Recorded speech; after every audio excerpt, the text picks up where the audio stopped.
Ferry, walaupun sedang sibuk-sibuk tapi masih menyempatkan waktunya. Terima kasih nih Pak Ferry ya. Jadi Pak Ferry ini juga menjadi tokoh yang tentu saja banyak menjadi pertanyaan ya. Jadi selain ada koperasi banyak, ada koperasi juga merah putih ya Pak ya.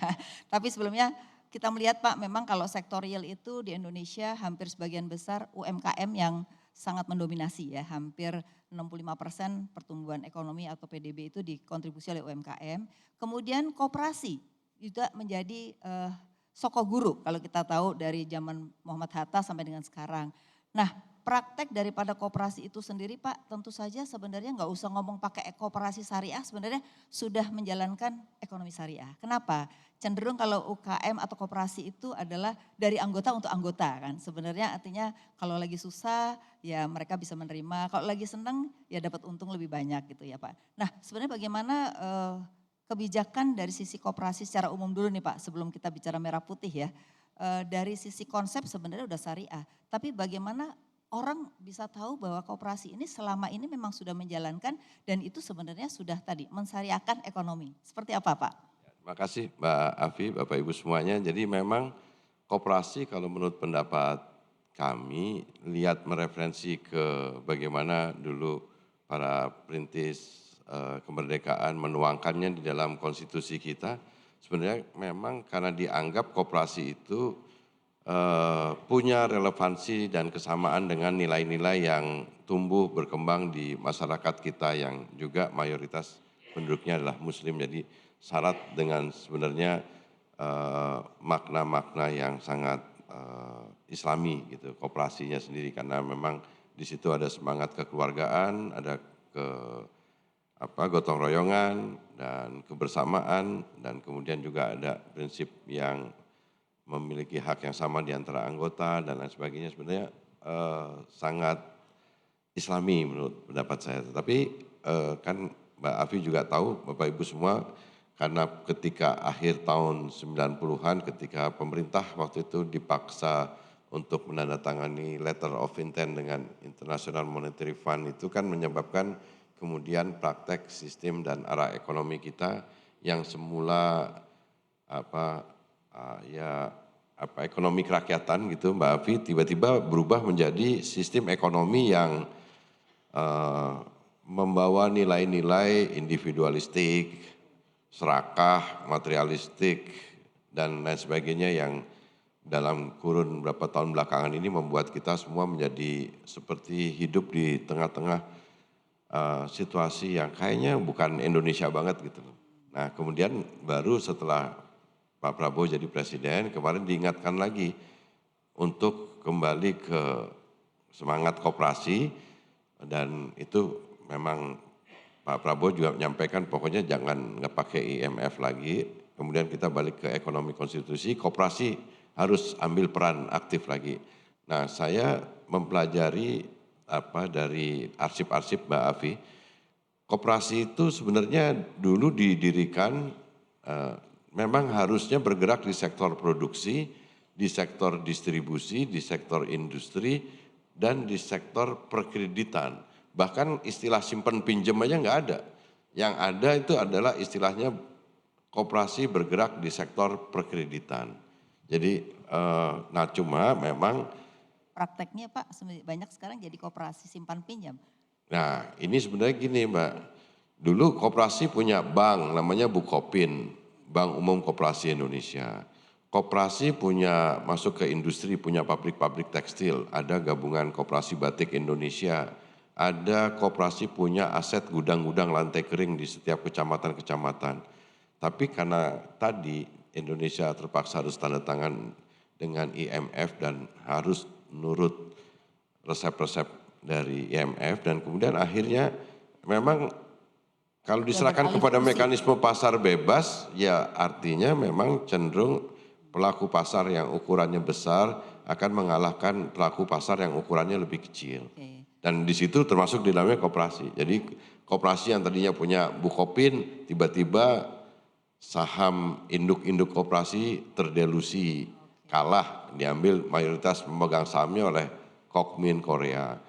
GKBI yang tadinya punya pabrik tekstil besar, kemudian harus berhadapan dengan maraknya kain impor dan kain, pakaian bekas segala macam yang masuk di Indonesia Oke. dan lain sebagainya. Nah, sebenarnya simpan pinjam ini sebenarnya adalah kita harus hormati dia sebagai bentuk mempertahankan diri dari bersaing dengan pelaku-pelaku pasar yang besar di dalam arena yang tidak adil dan diserahkan ke mekanisme pasar yang sangat bebas tadi Mbak Afi. Ya, Nah sekarang harus balik lagi koperasi memang balik harus ke produk kitohnya.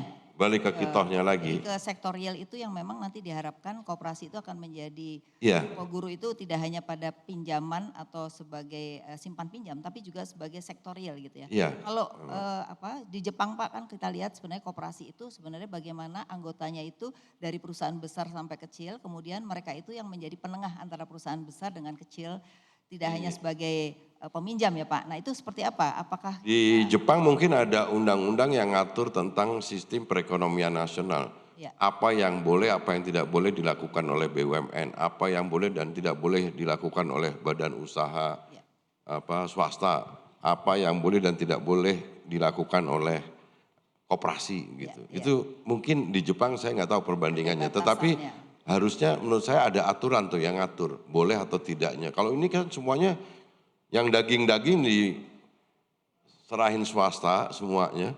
Jadi berjalan. BUMN malah kadang-kadang ngurusin yang remeh-temeh, koperasi lebih nggak karuan lagi itu.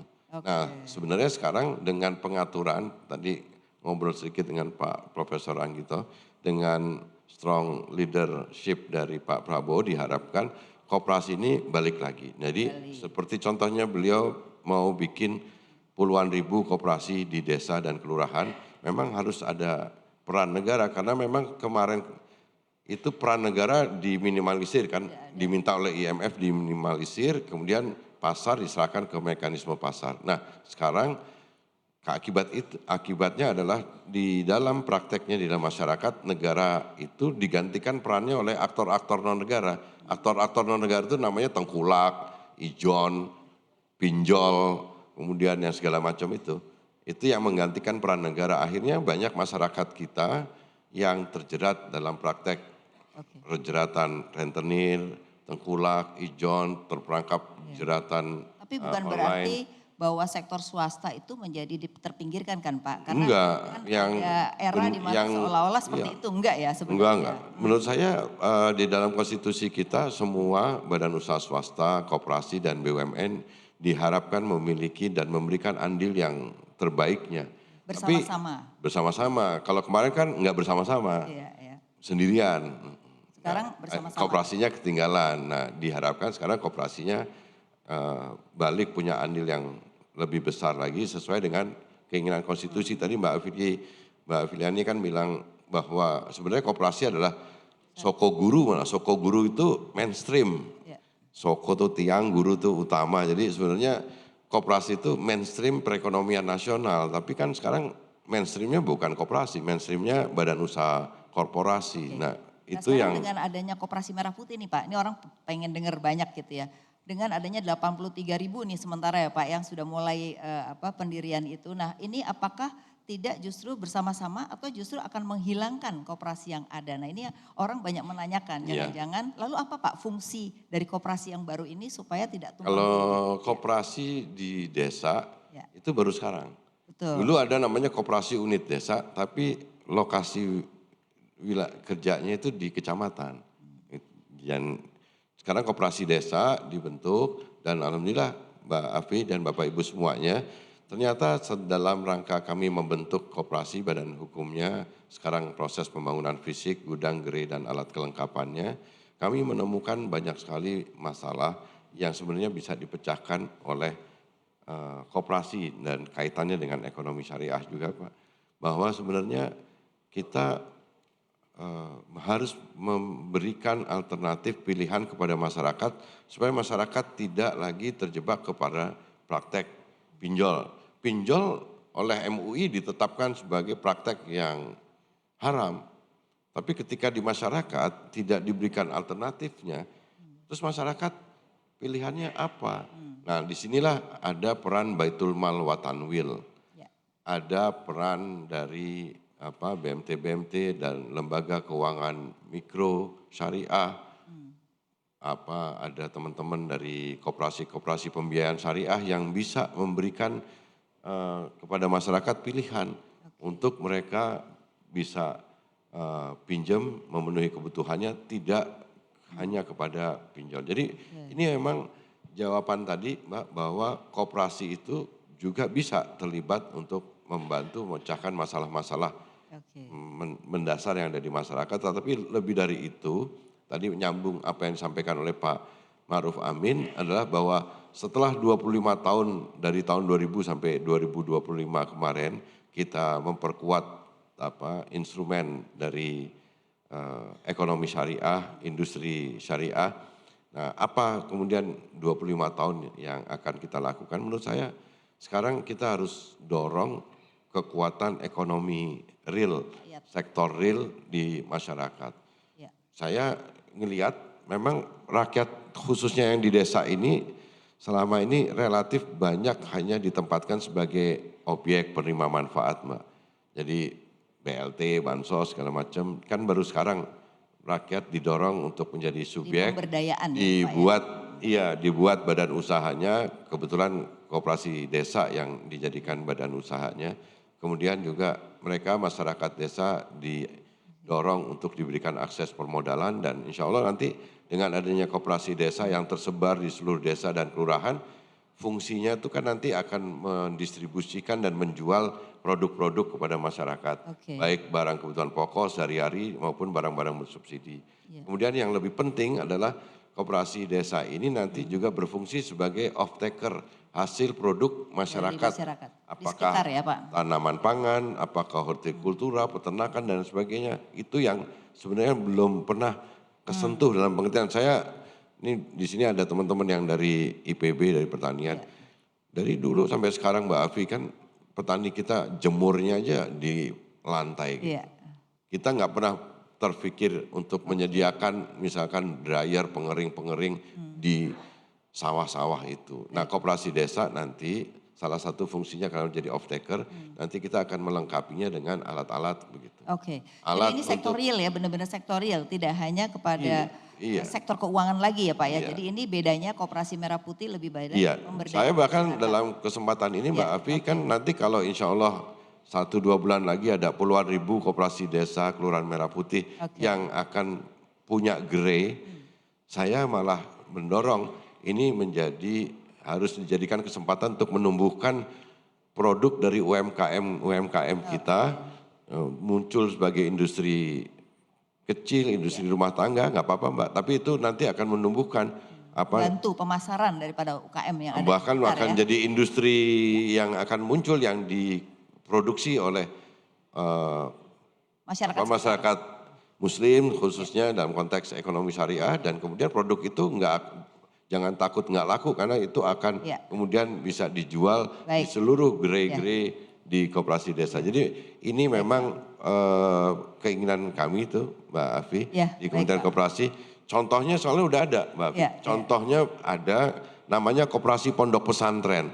Koperasi Pondok Pesantren ini sekarang saya merasa sukses story-nya bisa dipelajari bagaimana koperasi-koperasi pondok pesantren di Jawa Timur, di Jawa Barat, Jawa Tengah, di berbagai daerah itu bisa men-trigger perputaran ekonomi di masyarakat dan sekarang asetnya udah triliunan dan lain sebagainya. Di sini juga ada Kospinjasa nih ada Pak Andi ini berdiri Pak Andi ini. Kemarin saya baru ikutin RAT asetnya udah 7 triliun lebih. Luar biasa. Ini sebenarnya ini contoh-contoh koperasi itu sebenarnya bagaimana diberdayakan integrasikan untuk menjadi motor penggerak bagi ekonomi lokal. Kita berharap nanti Koperasi Merah Putih ini akan menjadi besar dan memberdayakan masyarakat. Nah Pak di sini juga ada yang akan menanggapi nih Pak dari Bapak Dr. Andi Bahri, Wakil Dekan 1 Fakultas Ekonomi dan Bisnis Islam IAIN Parepare. Silakan Pak Andi Bahri. Terima kasih Ibu, luar biasa. Bismillahirrahmanirrahim. Assalamualaikum warahmatullahi wabarakatuh. Yang sama-sama kita hormati dan muliakan Bapak Menteri Koperasi, Bapak Dr. Ferry Juliantono. Tentunya bapak-bapak dan ibu-ibu sekalian yang sama-sama berbahagia di Ramadan yang penuh berkah ini, izinkan saya Bapak dari YIN Parepare di Sulawesi Selatan mengajukan pertanyaan ataupun sharing terkait materi yang disampaikan tadi Bapak. Di pemaparan Bapak tadi menyampaikan beberapa hal terkait kemitraan dalam ekonomi syariah seperti prinsip-prinsip musyarakah, profit loss sharing begitu, kemudian gotong royong dengan kearifan-kearifan lokal yang ada di negeri kita, tentunya itu menjadi hal yang sangat berharga untuk archipelago Indonesia. Nah, dari Kementerian Koperasi Bapak sebagai mitra dan stakeholder terkait bagaimana menjadikan Indonesia sebagai global halal hub gitu. Kira-kira strategi apa yang bisa diprogramkan Kementerian Koperasi untuk menjadikan betul-betul UMKM hidup di Indonesia ini sebagai bagian dari gateway daripada pengembangan industri halal Indonesia yang mana populasi penduduknya yang mayoritas Muslim. Oke. Yang kedua Bapak Ibu mohon maaf. Yang kedua ini terkait Koperasi Merah Putih tadi. Nah, apakah bisa Bapak memberi sedikit saran terkait pengembangan Koperasi Merah Putih ini ke depan? Ini kan sangat banyak kemitraan yang bisa dibangun dari Kopontren, Koperasi Pondok Pesantren, BMTB dan seterusnya. Nah, kira-kira bisa ada semacam mutualisme untuk menjadikan Koperasi Merah Putih ini juga dengan syariahnya hadir begitu Pak. Terima kasih Ibu. Ya. Silakan Pak. Ya, yang pertama di Kementerian Koperasi sendiri sekarang kita punya BLU namanya Lembaga Pengelola Dana Bergulir.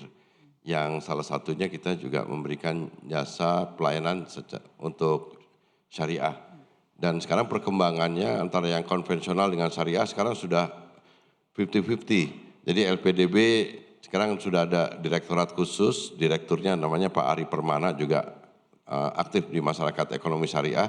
Sekarang perkembangan pembiayaan syariah di Lembaga Pengelola Dana Bergulir sudah 50% sekarang lebih. Jadi kita akan dorong terus.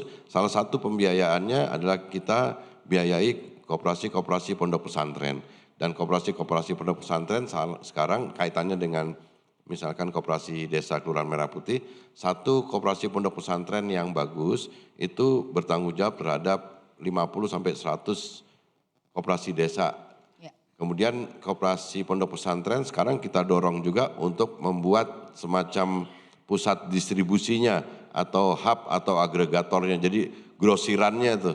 Sekarang kita sudah bentuk ada 2 hub agregator atau pusat distribusi yang didirikan oleh Koperasi Pondok Pesantren. Yang pertama di Koperasi Pondok Pesantren Nurul Jadid di Probolinggo dan satu lagi oleh Koperasi Pondok Pesantren Sunan Derajat di Kabupaten Kuburaya di Kalimantan Barat. Itu besar-besaran. Jadi kita mau membuktikan bahwa di sektor real gitu kita bisa bukan hanya bikin outletnya seperti yang ada di retail modern yang lainnya, tapi kita juga bisa bikin ininya, hub atau agregatornya. Nah sekarang pertanyaannya tinggal tadi bagaimana bangun ekosistemnya. Sekarang dalam kesempatan yang ini memang dalam 25 tahun mendatang sebaiknya ekonomi syariah kita dorong untuk bikin produk-produk baik itu produk UMKM, lokal maupun pabrik produk-produk yang ukurannya pabrikan dan lain sebagainya. Bisa kok Mbak, jadi sekarang malah mulai banyak produk-produk UMKM lokal yang sekarang justru menjadi prioritas untuk dijual di gerai-gerainya di Koperasi Desa Kelurahan Merah Putih. Mulai dari kecap, sambal, saus, contoh yang lain lah. Segala macam, sekarang monggo bikin aja.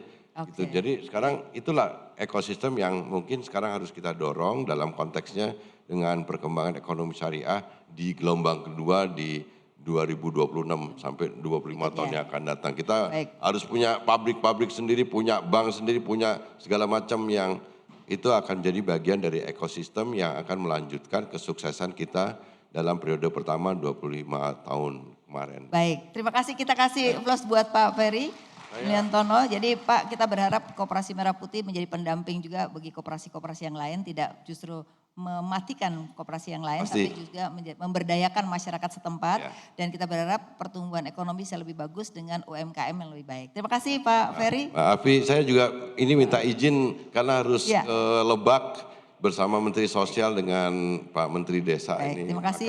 Pak ini juga terima kasih banyak. Ya, terima kasih. Terima kasih.